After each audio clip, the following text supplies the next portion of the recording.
Warahmatullahi wabarakatuh. Waalaikumsalam warahmatullahi wabarakatuh.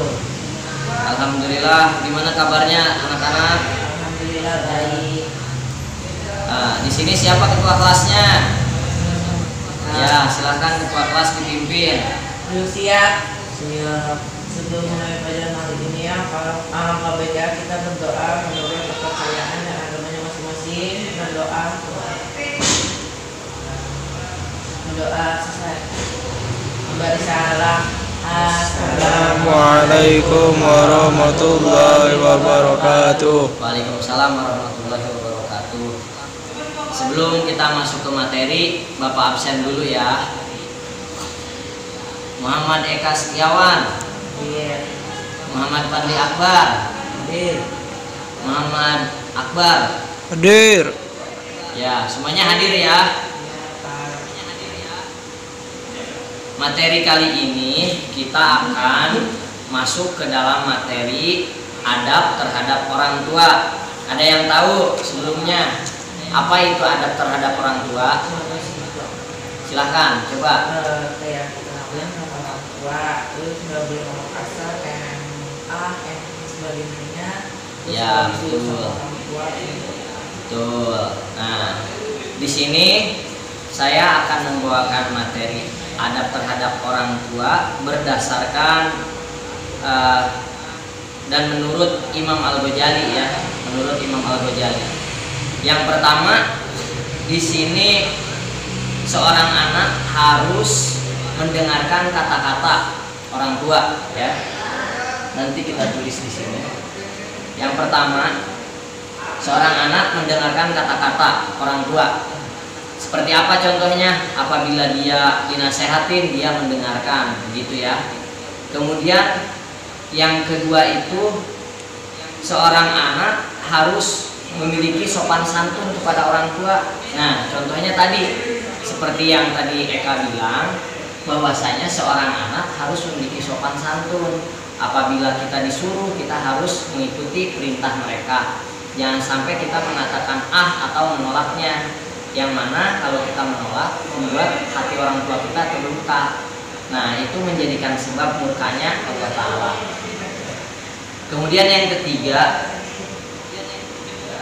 ketiga itu kita harus menyetujui sesuai permintaan orang tua. Misal seorang anak harus mondok misalnya, maka kita harus mengikuti keinginan orang tua, gitu ya. Kalau misalnya kita nggak mau mondok nih, Ya.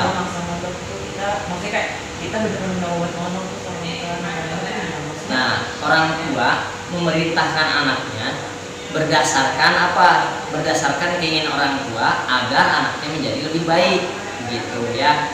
Kemudian orang tua harus anaknya sekolah supaya dia tidak bodoh. Orang tua menyuruh anaknya tidak boleh berbuat buruk supaya dia tidak jelek di mata masyarakat.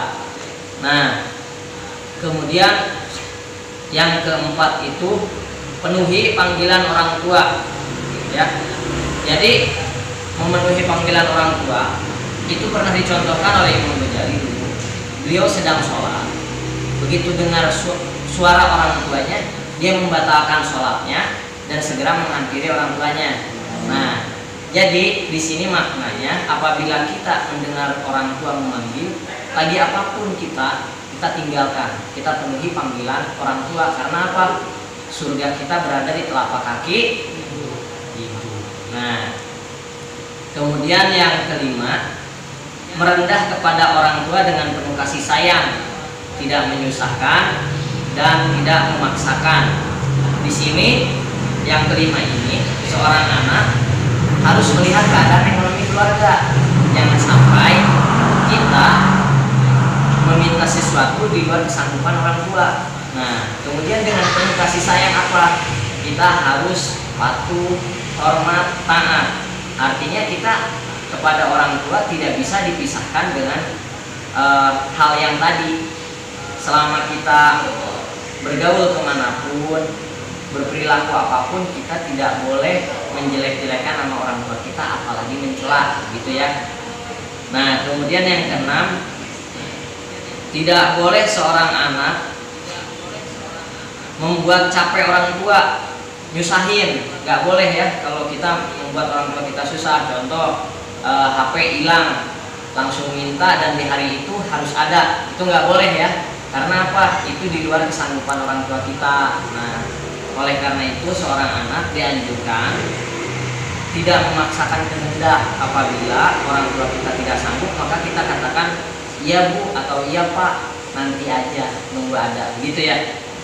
Nah, kemudian yang ketujuh, itu tidak memandang mereka dengan rasa curiga dan membangkang perintahnya. Contohnya apa? Misal, ya kan, seorang anak itu dia sedang berjalan, ya kan, dengan temannya. Seorang temannya menjelek-jelekan nama orang tuanya, yang menjadikan timbul, oh kok kamu HP-nya bagus, kok aku nggak punya HP, oh jangan-jangan orang tua kamu. Nah, itu nggak boleh ya, seperti itu.